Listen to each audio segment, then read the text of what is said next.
Bonjour, j'espère que vous allez bien.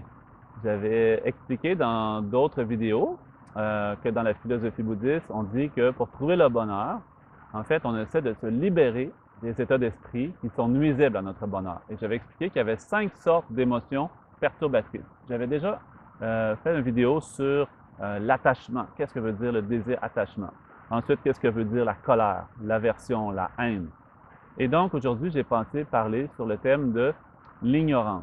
Dans la philosophie bouddhiste, on dit que de toute façon, toutes les perturbations mentales, des fois dans les textes de psychologie bouddhiste, on va parler de 26 perturbations mentales, dont 6 principales et 20 secondaires, ou on va parler de 5 principales, ou on va parler de 3, mais peu importe de la façon qu'on les présente, il y en a toujours une qui est à la racine de toutes les autres, et c'est ce qu'on appelle l'ignorance.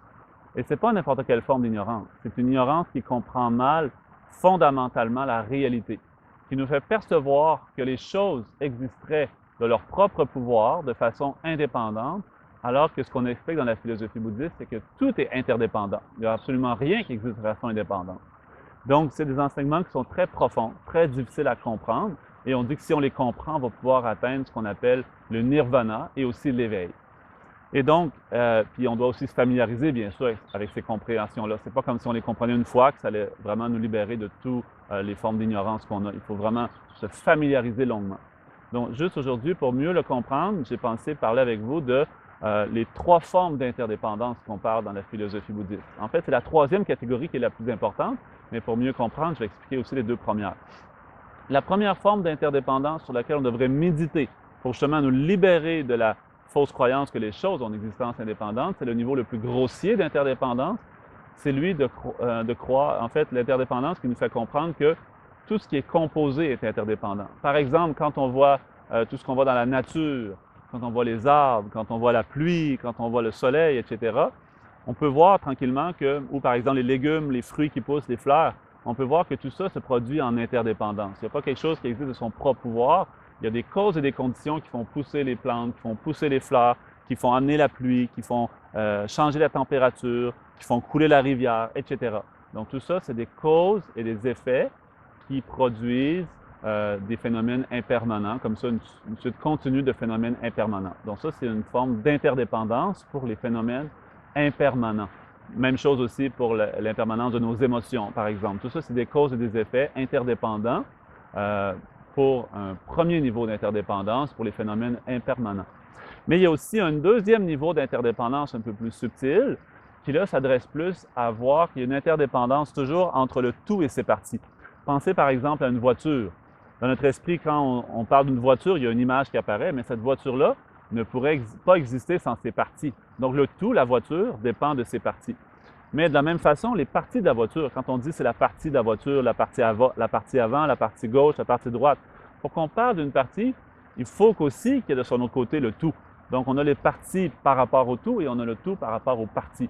Et donc c'est la même chose dans la maison, par exemple, j'ai la partie devant la maison, la partie derrière la maison, j'ai les parties de mon corps. Pourquoi je parle des parties de mon corps? C'est parce qu'il y a mon corps qui est le tout, et ce tout-là n'existe pas sans ses parties. Les parties n'existent pas sans le tout. Donc ça, c'est le deuxième niveau d'interdépendance qui peut nous permettre de comprendre plus en profondeur l'interdépendance.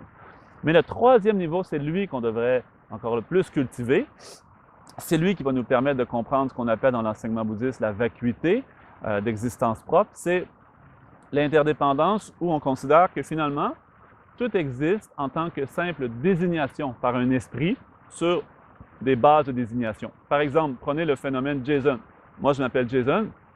Jason, c'est quoi? Si on cherche réellement, on va se rendre compte que c'est juste une désignation, un nom qui a été attribué à un ensemble de parties dont aucune n'est Jason et qu'il y a un esprit qui a donné cette désignation-là. Sinon, si je vais chercher quelque chose de solide, de concret, de indépendant qui serait Jason, je ne pourrais pas le trouver. Par exemple, c'est la même chose quand on voit un arbre, quand je vois la forêt ou quand je vois un arbre.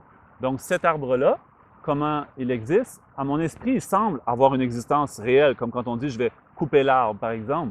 Il y a comme vraiment cet arbre-là qui a l'air d'être concret devant moi. Par contre, quand je me rends compte que aucune des parties de l'arbre, que ce soit la branche, que ce soit le tronc, les racines, les fruits, les feuilles, il n'y a aucune des parties de l'arbre qui est l'arbre.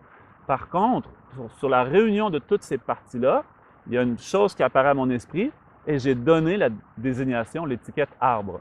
Et c'est la même chose pour le moi. Quand on dit moi, si quelqu'un nous perturbe, si quelqu'un nous met en colère, si on a peur, si on est anxieux, on peut se rendre compte qu'à ce moment-là, il y a une idée d'un moi, il y a une image d'un moi très fort qui apparaît, qui existerait de façon indépendante, mais si on le cherche, on ne peut pas trouver cette existence concrète d'un moi indépendant. Donc c'est pour ça qu'on appelle dans l'enseignement bouddhiste la vision du Madhyamika, la voie du milieu. Donc de ne pas s'arrêter à une croyance extrême de penser qu'il y aurait quelque chose de solide, indépendant, mais non plus, on ne va pas tomber dans un autre extrême de penser qu'une chose n'existerait pas. Je ne peux pas dire que l'arbre n'existe pas, je ne peux pas dire que moi, je n'existe pas. C'est juste qu'en interdépendance, ce moi-là existe. Donc, il y a une étiquette, un nom qui a été donné à un ensemble de phénomènes. Si je cherche quelque chose de concret, de réel, je ne le trouve pas. Par contre, je ne peux pas dire qu'il n'existe pas. Donc, c'est ça la voie du milieu, de comprendre l'interdépendance subtile, nous aide à tranquillement comprendre ce que le Bouddha a voulu dire par la voie du milieu, la nature profonde des choses. Voilà.